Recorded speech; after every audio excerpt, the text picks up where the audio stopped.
아름다우십니다. 호세아는 북이스라엘에서 활동했던 선지자입니다. 그는 아수르에 멸망하는 조국을 또 멸망당하기 풍전등화에 있었던 그 나라를 직접 눈으로 보았던 선지자입니다.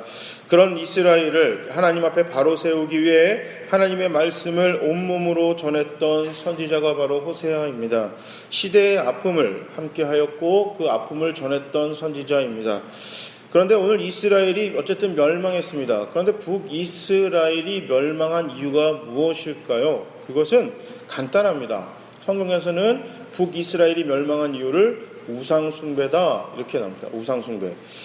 많이들 들어보셨겠죠? 그런데 성경에서 이야기하는 우상숭배는 다른 종교를 믿고 예를 들면 우리 기독교에서 불교를 간다든지 이런 이야기가 아닙니다. 그것도 맞긴 맞습니다. 그러나 성경에서 말하는 우상숭배는 그것이 포함되어 있는 것입니다. 성경에서 말하는 우상숭배란 하나님이 아닌 다른 것을 선택하는 겁니다.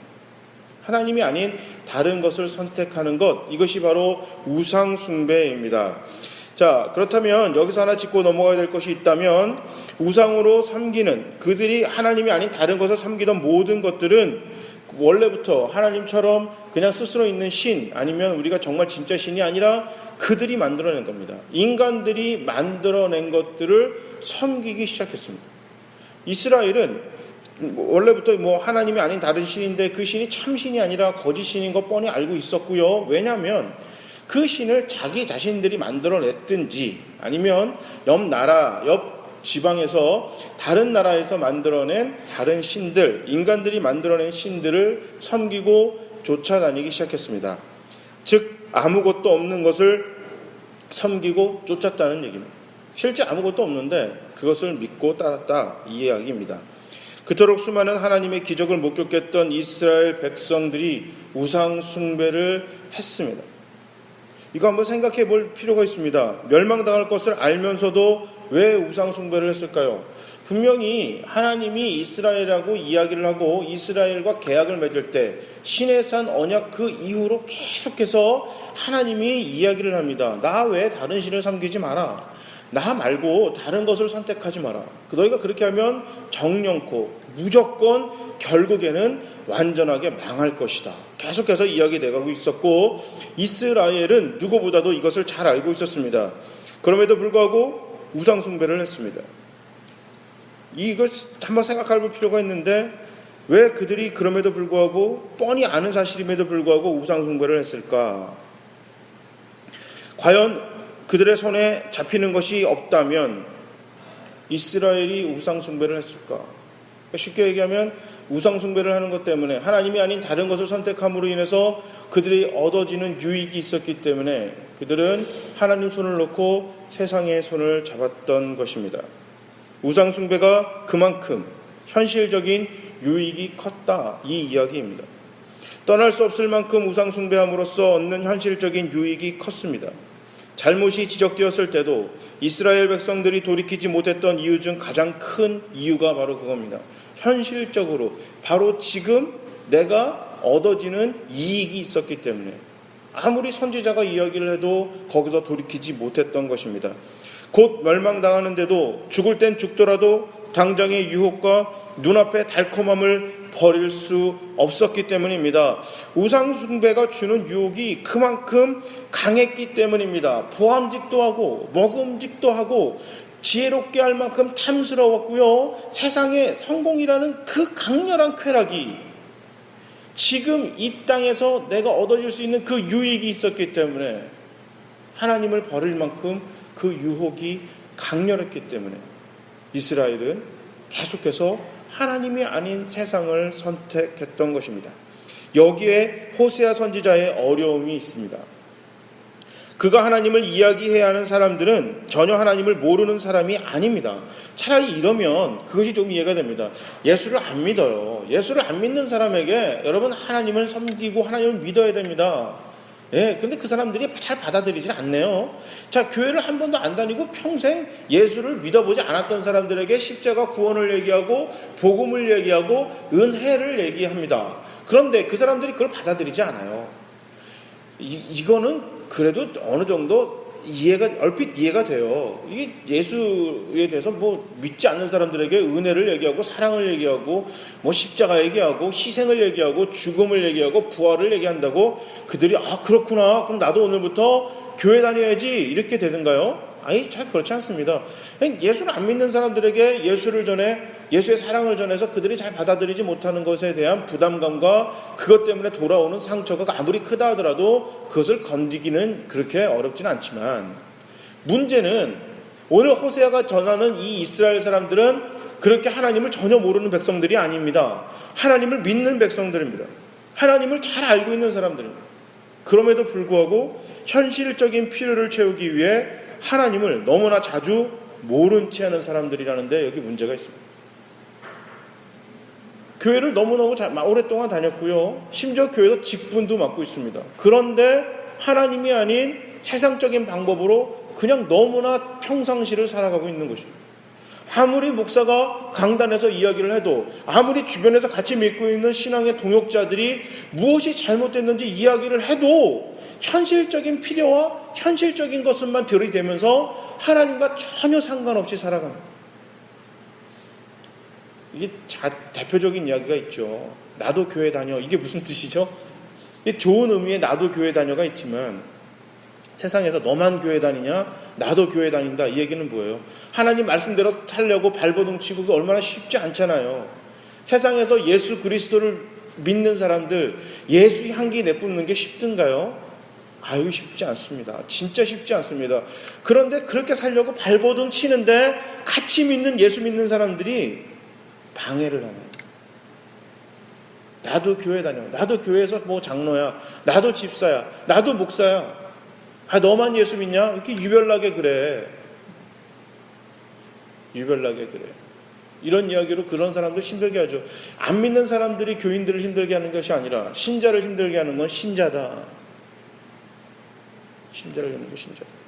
호세아를 힘들게 하는 것은 그 당시 예수를, 하나님을 안 믿고 있는 블레셋이라든지 아람이라든지 그런 민족이 아니고, 호세아의 마음을 힘들게 하고 하나님 마음을 무너뜨리는 사람들은 누구였냐? 바로 이스라엘 백성들이었습니다. 하나님의 자녀, 하나님의 백성이라고 불리움을 지금 당하고 있는 사람들, 그 사람들이 하나님 마음을 아프게 하고 있습니다. 지금 당장의 이스라엘 민족들의 필요와 요구가 뭔지 호세아도 잘 아는 입장입니다. 호세아가 모른다면 모를까? 호세아가 너무나 잘 알고 있어요. 지금 북이스라엘에게 진짜 필요한 현실적인 필요가 무엇인지. 그럼에도 불구하고 지금 당장 현실에 보이지 않는 하나님의 뜻을 전하기가, 또 그것을 지키라고 말하는 것은 쉽지 않았을 것입니다. 호세아는 파종한 이후, 오늘 본문은 파종한 이후, 이제 씨를 뿌리고 나서 추수할 때의 이야기를 하고 있습니다. 우리가 그때 어떤 열매를 거두어야 하는지 그것을 말하고 있습니다. 오늘 본문에 사랑을 거두라 이렇게 이야기합니다. 그러기 위해서는 의를 심어야 한다. 호세아는 이렇게 단호하게 이야기합니다. 정의를 심어야 한다. 간단 명료한 말씀을 주고 있습니다. 사랑의 열매를 거두기 위해서는 의의 씨앗을 부지런히 뿌려야만 한다. 호세아는 이렇게 이야기하고 있습니다. 사실 이 말씀은 이스라엘이 처음 듣는 말이 아닙니다. 하나님께서 이스라엘을 택하시고 애굽에서 구하시고 광야를 인도하고 가나안 땅을 정복하게 하신 이유에 대해서 계속해서 끊임없이 이야기하고 계셨습니다. 바로 세상에 복이 되라. 세상에 복이 되라. 창세기 12장 2절 3절 말씀입니다. 자, 한 번도 하나님을 모르고 있던 사람입니다. 그냥 하나님을 잘 섬기고 있는데 어느 날 갑자기 은혜를 받았어요. 교회를 다니고 있다가 어떻게 무슨 이유든 은혜를 받고 내가 하나님의 백성으로 좀 잘 살아봐야겠다라고 해서 기도하다가 딱 응답을 받고 깨달음이 얻어지고 하나님이 성령의 그 도우심을 통해서 내가 이 땅에서 복이 되야겠다 이렇게 깨달은 사람이 아브라함이 아닙니다. 하나님은 몰라요. 예수를 안 믿던 사람이 어느 날 갑자기 강력하게 하나님을 만나는 체험을 하게 됩니다. 그러고 나서 하나님이 아브라함을 통해서 약속하시는 거예요. 너가 세상에 복이 될 것이다. 세상에 복이 될 것이다. 너가 세상에 복되기 위해서 내가 복 줄게. 그러니 너는 잊지 마라. 너는 세상의 복이 되어야 된다. 이게 아브라함을 선택하셨어요. 그리스도인에게 있어서 복이 뭐죠? 믿는 사람들에게 복은요, 돈, 명예, 권력, 물론 이것도 복입니다. 근데 그거는 진짜 복을 전하기 위한 하나의 그냥 부스러기들이에요. 그러니까 쉽게 얘기하면 떡국이라고 한다면, 떡국 하면 꼭 뭐가 있어야 돼요? 물이랑 떡이 있어야 돼요. 그래야 떡국이죠. 그다음 고명을 올리잖아요. 뭐 고기를 넣는지 계란을 넣는다든지 뭐 고추를 송송 썰어서 넣는다든지 이건 고명입니다. 떡국을 조금 더 맛있게 아니면 떡국을 보기 좋게 만들기 위해서 넣는 그냥 이 장식이에요. 데코레이션이에요. 그런데 정말 떡국에도 중요한 건 떡과 그 물이잖아요. 떡이잖아요. 떡국은 떡국이 맛있어야 되는 거지 고명이 그렇게 대단한 것이 아닙니다. 마치 이거예요. 우리에게 있어서 돈과 명예와 권력과 학벌과 뭐 이런 모든 것들은 뭐냐? 이런 고명이에요. 고명. 진짜 복을 잘 전하기 위한 고명에 불과합니다. 진짜 복은 뭐예요? 그리스도인에게서 진짜 복은 바로 하나님입니다. 하나님이 기독교인의 복임을 믿으시기 바랍니다. 복음이 진짜 복이잖아요. 나에게 있어서 하나님이 제일 잘해주시는 건 자녀 삼아주신 거잖아요. 하나님의 복, 십자가 그리스도의 은혜로 나를 자녀 삼아주신 게 가장 큰 복입니다. 그러니까 세상에 복이 되라는 얘기는 나 때문에 예수 안 믿는 사람들이 예수를 믿게 되는 거예요. 내 직장 동료가 나 때문에 예수를 만나 하나님의 자녀가 되는 겁니다. 내 가정의 구성원들이 나 때문에 하나님을 믿게 되는 거예요. 내 클래스메이트들이 학교에서 나 때문에 저들이 하나님의 백성이 되는 겁니다. 그리스도의 복음 사랑을 만나는 게 그것이 바로 진짜 기독교인이 이 땅에서 복되라 하셨던 하나님의 의미입니다. 이것을 그냥 아브라함 때만 하나님이 딱 얘기하고 멈추신 게 아니라 구약 성경 내내, 아니 신약 성경 내 모든 곳에서 그것을 이야기하고 있습니다. 끊임없이 이야기했던 얘기입니다. 세상을 먹이고 살리는 사랑의 열매가 되라. 세상을 먹이는 사랑의 열매가 되라. 잃어버린 하나님의 자녀들을 되찾고 잃어버린 하나님의 사랑을 알게 하고 잃어버린 하나님 나라를 회복시키기 위해 이스라엘을 부르셨다. 이렇게 계속해서 말씀하셨고 그들에게 가르쳤습니다. 그러나 이스라엘은 알고 있었고 너무나 잘 외우고 있었지만 그렇게 살아가지 않았습니다. 사랑을 거두기 위해서 정의를 심어야 하는데 오늘 말씀은 씨의 초점이 있기보다는 특별히 씨는 좋고 씨를 잘 뿌리면 잘 날 텐데 문제는 그렇게 못하는 문제는 땅에 있다 이렇게 이야기합니다. 땅에 초점이 맞췄습니다. 그러니까 너희가 뿌리는 그 의의 씨는 너희가 알고 있는 그 의의 씨는 문제가 없다. 그런데 사랑의 열매가 나지 않아. 그렇다면 뭐가 문제가 있죠? 땅에 문제가 있다. 오늘 호세아는 이렇게 이야기하고 있습니다. 저도 오늘 땅에 대해 설교합니다. 땅에 관해서는 오늘 이렇게 이야기합니다. 한마디로 너의 묵은 땅을 기경하라. 이 말은 뭐죠? 뒤집어 엎으라. 이렇게 이야기합니다. 추수를 제대로 하는 것도 중요하고 추수를 제대로 할 때 좋은 열매를 얻는 것도 중요한데 여기 하나 변수는 땅의 질이라는 겁니다. 땅에 문제가 있다는 겁니다. 자, 지금 뿌리는 씨앗에 전혀 문제가 없어요. 씨앗에 문제가 없는데 여기서 나는 그 열매들이 영 시원찮은 거예요. 열매들이 영 시원찮다. 그래서 호세아는 그것은 땅에 문제가 있다. 오늘 이렇게 이야기합니다. 그래서 본문은 묵은 땅을 갈아엎으라. 묵은 땅을 갈아엎으라. 그러면서 땅에는 두 가지 종류가 있다. 이렇게 함축하고 있습니다. 묵은 땅과 그렇지 않은 땅, 즉 경작을 한 땅, 그리고 묵은 땅, 이 두 땅을 지금 오늘 본문은 이야기하고 있습니다. 묵은 땅은 경작을 하지 않는 땅입니다. 따라서 묵은 땅이 아닌 것은 경작한 땅을 말하겠죠. 하나님의 농장에는 두 종류의 땅이 있다고 오늘 본문은 이야기합니다. 하나는 경작돼서 수분을 그리고 영양분을 충분히 함유하고 있고 높은 땅의 지력이라고 그러죠. 땅의 힘을 가지고 좋은 씨가 뿌려지면 좋은 열매를 맺는 좋은 땅이 있는 반면에 아무리 좋은 씨를 뿌려도 좋은 열매를 맺지 못하는 묵은 땅, 그냥 그런 땅이 있다. 이 두 가지 종류의 땅이 있다는 것을 보여주고 이야기하고 있습니다. 하나님께서는 사랑의 열매를 당신의 백성에게서 맺기를 원하십니다. 그런데 그 열매가 없다는 겁니다. 하나님이 원하는 열매는 사랑의 열매인데 그 사랑의 열매가 당신의 그 자녀들, 그 농장에서 굉장히 많이 열려서 풍성하게 열려서 많은 그 사랑의 열매, 사랑의 맛을 모르는 사람들을 먹고 그 사람들이 먹고 그 사랑을 맛보기를 하나님 원하시는데 어떻게 된 것이 사랑의 열매가 없다. 오늘 본문은 이렇게 이야기하는 것입니다. 주님께서 찾으셔도 원하시는 열매를 낼 수 없다는 것을 보여주고 있습니다. 그러면서 오늘 본문 다음 절에 뭐라고 나오면 너희는 사랑의 열매를 맺은 게 아니라 죄를 거두고 죄의 열매를 맺었다.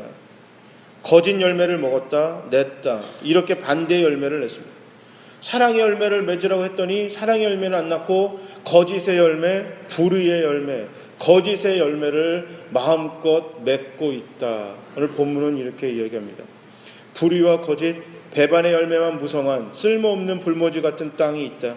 오늘 본문은 이렇게 우리에게 경고하고 있습니다. 메마른 땅이 소출을 내지 못하는 이유는 간단합니다.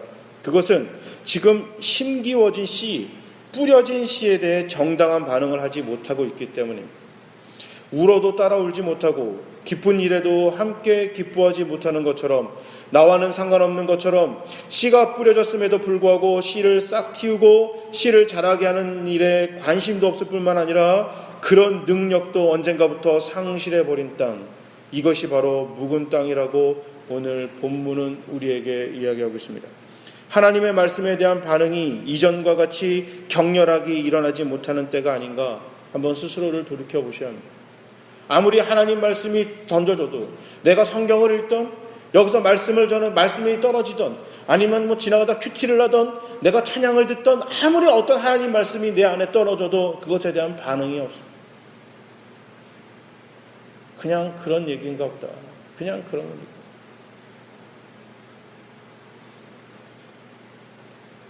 말씀을 읽을 때 그 말씀의 아름다움에 취하기도 합니다.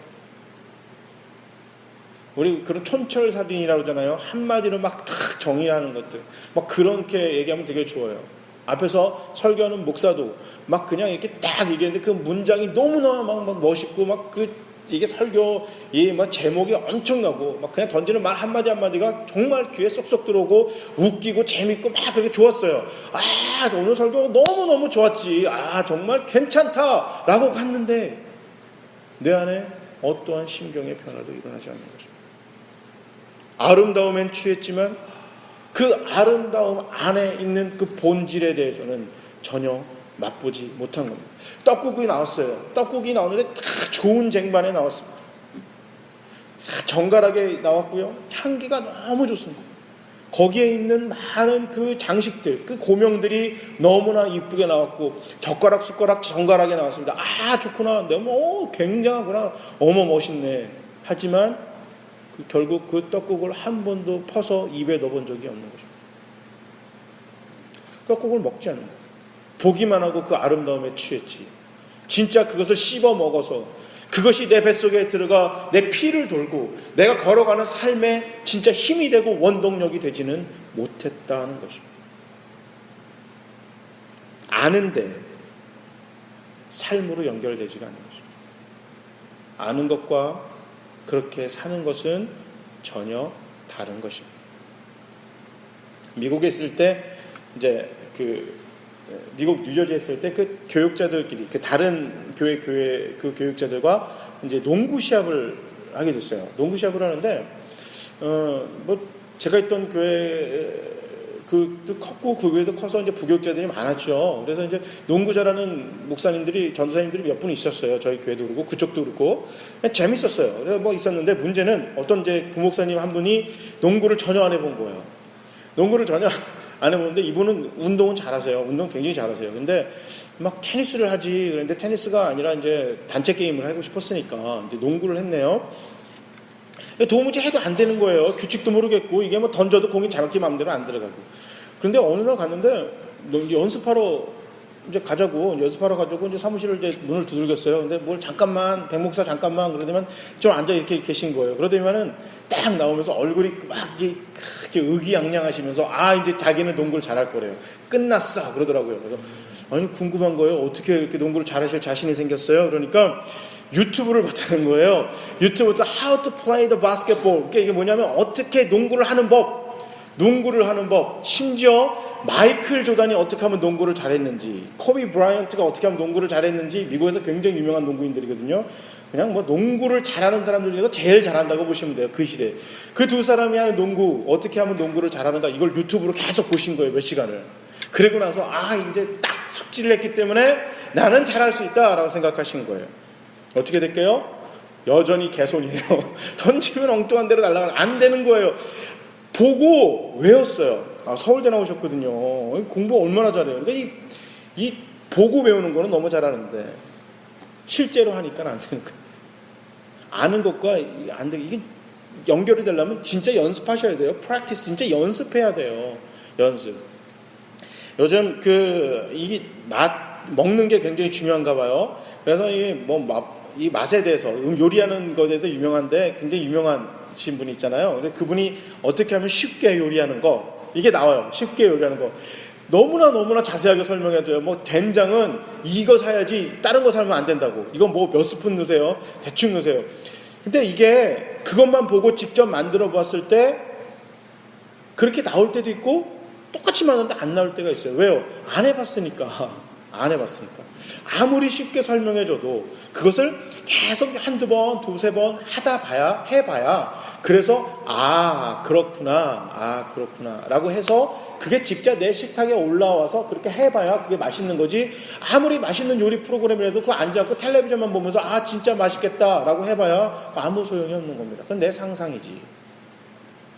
우리가 성경을 아무리 교회를 다니면서 많이 성경 공부를 하고 설교를 듣고 교회를 오랫동안 다녔어요. 그러고 나서 또 요즘 인터넷에 보면요, 이게 말씀을 잘 이렇게 풀이해 놓은 사람들도 많고 이걸 또 비교 대조해 보는 것도 많습니다. 저건 저런 뜻이 아닌데, 이건 뭐 하는데, 이것을 뭐 해가지고 그것을 풀어내고 이것을 맞고, 저 사람은 설교가 좀 그래.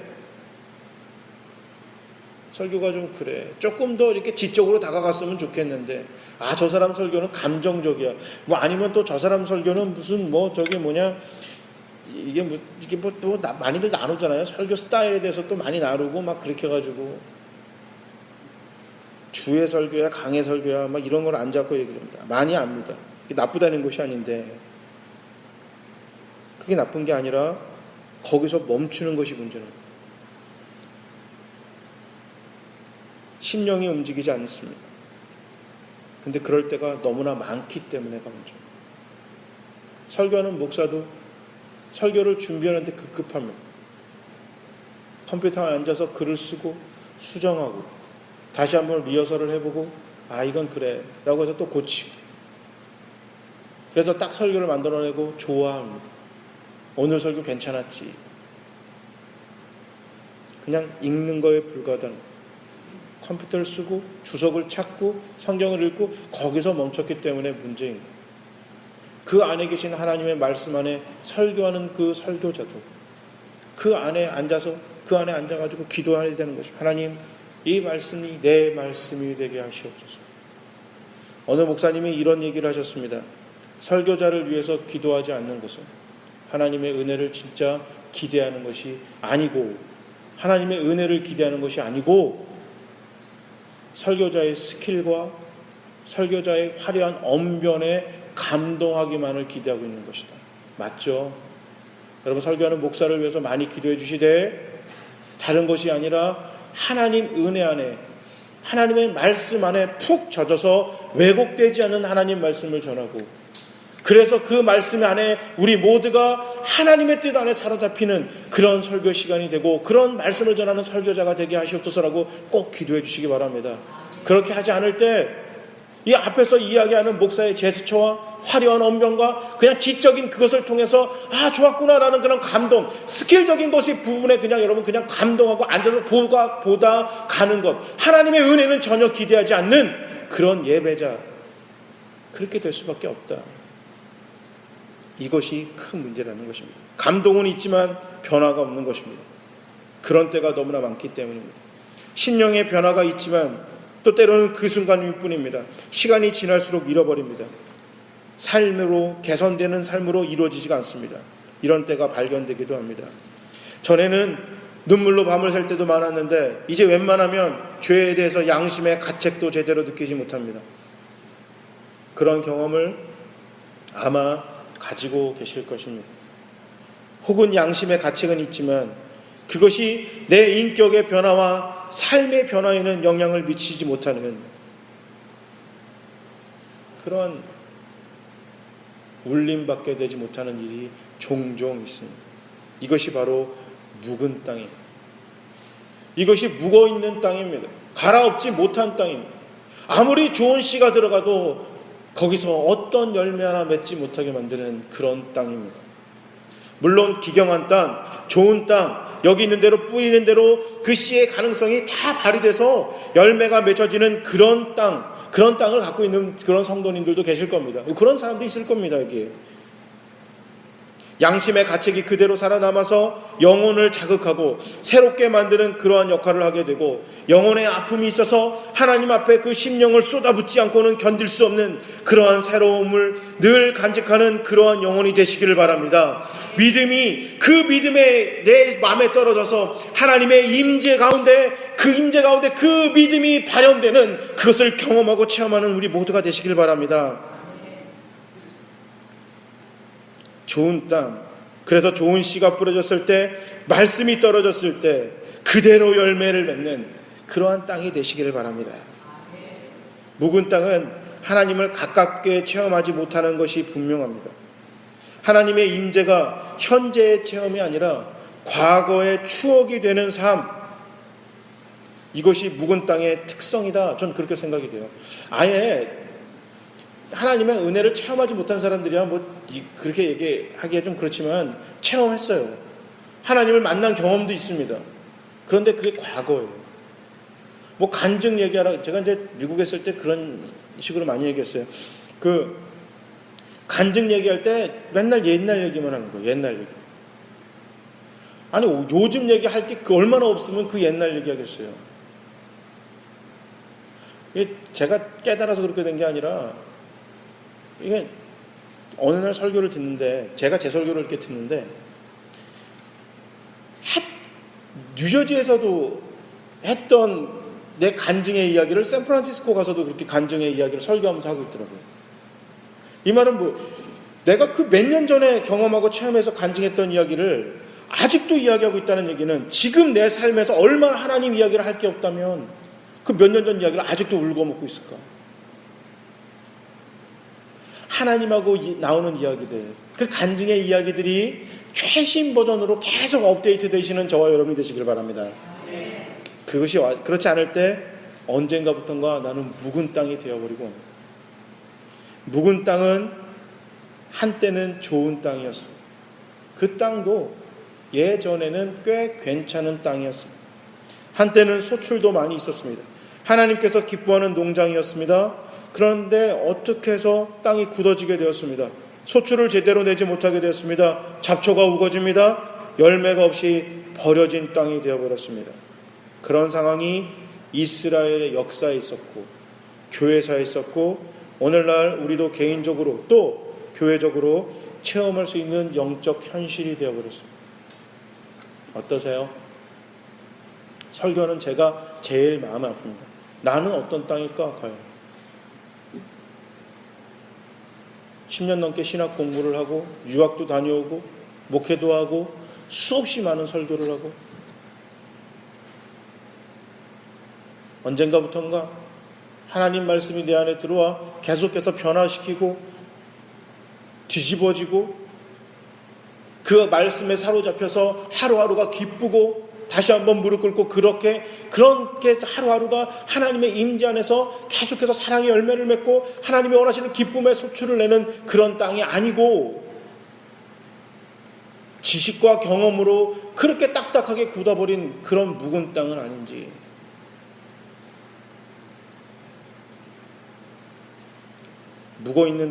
이 오늘 본문에서 얘기하는 묵은 땅은 마치 에베소 교회의 나중 상태와 같습니다. 요한계시록 2장 1절에서 5절까지 말씀을 한번 읽어보겠습니다. 에베소 교회의 천사에게 이렇게 써보내어라. 오른손에 7뼈를 주시고 7 금촛대 사이를 거니시는 이가 말씀하신다.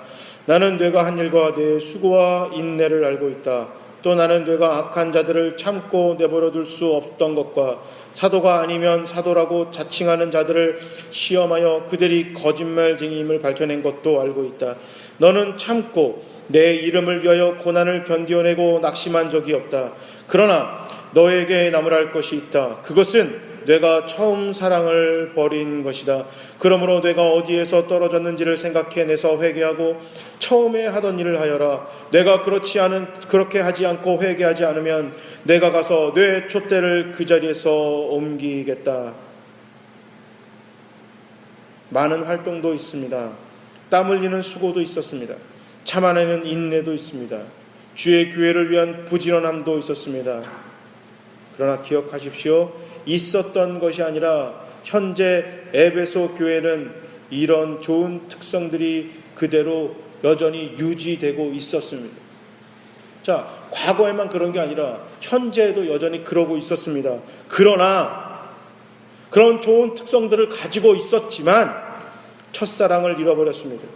하나님에 대한 열정, 이게 뭐예요? 하나님이 우리를 자녀 삼으신 그 이유, 다른 세상과 비교해서 전혀 다르지 않음에도 불구하고 나를 먼저 사랑해 주셔서 먼저 택하셨던 그 이유, 세상에 복이 되어달라는 그 하나님의 사랑의 그 이유를 잃어버렸습니다.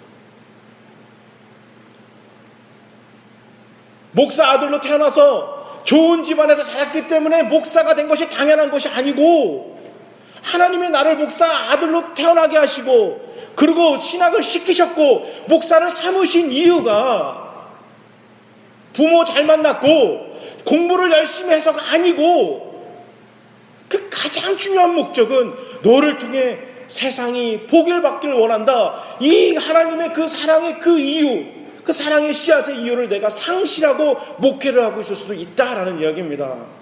그러나 여전히 나는 좋은 목사의 모습을 보일 수 있어요. 여전히 좋은 설교를 하고 성도들이 힘든 일 있으면 여전히 쫓아다니고 유쾌하고 명쾌한 성경 공부를 하고, 그게 여전히 나의 모습 속에서 계속 그럴 수 있다. 그러나 내 안에서 하나님이 나를 부르셨고 하나님이 나를 사랑하신 그 이유를 상실한 채 여전히 그렇게 살 수 있다. 성경은 계속해서 우리에게 이것을 경고하고 있습니다. 오늘 호세아서가 말한 이스라엘, 여전히 제사가 있었고 여전히 제도가 유지되고 있었고 나름대로 있어야 할 것이 없는 바 아니지만, 지켜야 될 신앙과 말씀이 없는 것은 아니지만, 그러나 참으로 하나님께서 기뻐하시는 열매를 맺지 못하고 하나님으로부터 멀어져 있었고 거짓 열매를 내는 그런 현상이 늘 있어 왔다. 오늘날 우리에게 경고의 말씀으로 주어지는 것은 너무나 당연합니다. 묵은 땅에 대해서 12절에 말하기를 너의 묵은 땅을 기경하라, 갈아엎으라, 이렇게 말씀하고 있습니다. 묵은 땅을 갈아엎으면 그것이 경작된 땅이 되는 것이고, 그러면 좋은 소출을 낼 수 있을 것이다. 묵은 땅에도 소망이 있다, 이렇게 말씀하시는 것입니다. 세상에서 묵은 땅은 소망이 없다고 이렇게 평가할지 모르겠습니다. 또 사탄은 묵은 땅은 버려진 땅이기 때문에 그것은 희망이 없다, 이렇게 얘기할 수 있지만, 오늘 본문은 또 다른 희망을 보여주고 있는 것입니다. 너희가 아무리 묵은 땅이라 할지라도 갈아엎기만 하면 새로운 소출을 낼 수 있는 기경된 땅, 하나님을 기뻐하시는 땅이 될 수 있다, 이렇게 소망을 우리에게 이야기하고 있는 것입니다. 아무리 오래 묵은 땅이라도 경작하기만 하면 언제든지 다시 좋은 땅이 될 수 있다. 오늘 말씀은 이렇게 말씀하고 있습니다. 하나님께서 기뻐하시는 풍성한 열매가 낼 수 있는 그런 땅이 될 수 있다, 오늘 본문은 이야기하고 있는 것입니다. 묵은 땅을 갈아엎읍시다. 내 안에 딱딱하게 굳어있는 것들, 그런 것을 뒤집어 엎으시는 저와 여러분이 되시기를 바랍니다.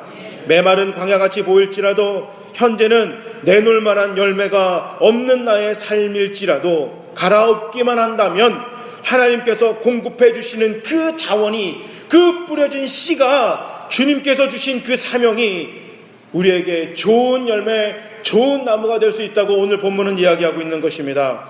버려진 땅에도 그 땅을 경작하기만 하면 젖과 꿀이 흐르는 땅이 될 수 있다. 오늘 본문은 우리에게 하고 있는 말씀입니다.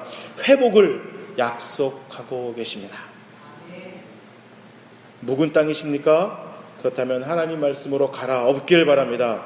잘못된 고정관념과 선입견과 무지 이런 것들로 뒤엎어 있다면 그 모든 것들을 하나님의 말씀으로 뒤집어 엎으시기 바랍니다. 우리 삶에 버려진 부분이 있다면 그것을 하나님 앞에 내놓기 바랍니다. 쓴뿌리가 난 것이 있다면 그것을 뽑아내는 것이 우리가 경작하는 것입니다. 이것은 쉽지 않습니다. 땅의 입장에서 볼 때는요, 갈아엎는다, 기경한다, 이것은 굉장히 고통스러운 일입니다. 쟁기가 날카로운 그 날이 땅 속에 들어갑니다. 그리고 하나씩 뒤집어 엎습니다. 깨어짐이 있습니다. 찢어짐이 있습니다. 또 끌고 가니까 밀렵니다. 그 아픔은 말할 수 없을 것입니다. 우리의 생각 속에 쟁기를 집어넣는 아픔, 내 굳어지고 정형화된 내 삶 속에 쟁기를 그냥 쑤셔넣는 아픔, 쑤셔넣기만 하는 것이 아니라 그것을 갈아엎고 상처를 뒤집고 엎어서 완전히 새롭게 할 때, 그럴 때 나오는 그 고통, 이것은 이야기할 필요 없이 엄청나게 아픕니다. 그러나 경작함에 있어서 이런 고통이 반드시 뒤따라져야만 하는 것입니다. 쟁기질하지 않고 경작할 수 없습니다. 뒤엎지 않고 새로워질 수 없습니다. 우리의 삶과 우리의 생각과 기존에 잘못되고 그러나 이미 정착되어 온 것들이 있다면, 하나님께 합당치 않은 모든 것들이 있다면 하나님 말씀의 쟁기로 새롭게 뒤집어 엎는 저와 여러분이 되시기를 주님의 이름으로 축복합니다. 하나님께 기뻐하시는 열매를 맺기 위한 싹을 튀기 위한 선결 요건인 것을 잊지 마시기 바랍니다. 우리는 누구나 묵은 땅이 될 수도 있고 경작된 땅도 될 수가 있습니다. 하나님의 말씀으로 갈아엎기만 한다면 얼마든지 하나님께서 기뻐하시는 사랑의 열매를 맺는 경작된 땅이 될 수 있는 소망을 오늘 본문에 줬습니다. 이 말씀을 붙잡는 저와 여러분이 되시기를 바랍니다. 주의 은혜로 신령한 쟁기로, 그 말씀의 쟁기로 손을 들고 우리의 심령으로부터 시작해서 우리의 삶으로, 또 우리의 가정으로, 직장으로, 학교로, 우리가 살고 있는 이 지역으로, 내가 알고 있는 저 땅끝까지 온 세상을 하나님의 말씀과 사랑으로 갈아엎는, 그래서 새로운 씨를 뿌리는 저와 여러분이 되시기를 바랍니다. 언제나 은혜의 강가에 심기워 늘 푸르고 열매 맺어 그 사랑의 열매로 다른 누군가의 생명과 풍성한 삶을 위해서 살아가는, 그래서 그 뼈를 깎는 아픔이 있어도 그 아픔을 기쁨과 감사와 은혜로 체험하고 겪어내고 이겨내는 믿음의 사람이 되시기를 주님의 이름으로 축복하고 또 축복합니다. 저와 여러분이 되시기를 하나님 앞에 간구합니다. 말씀의 삶대로 사시기를, 삶을 말씀대로 경작하는 저와 여러분이 되시기를 주님의 이름으로 축복합니다.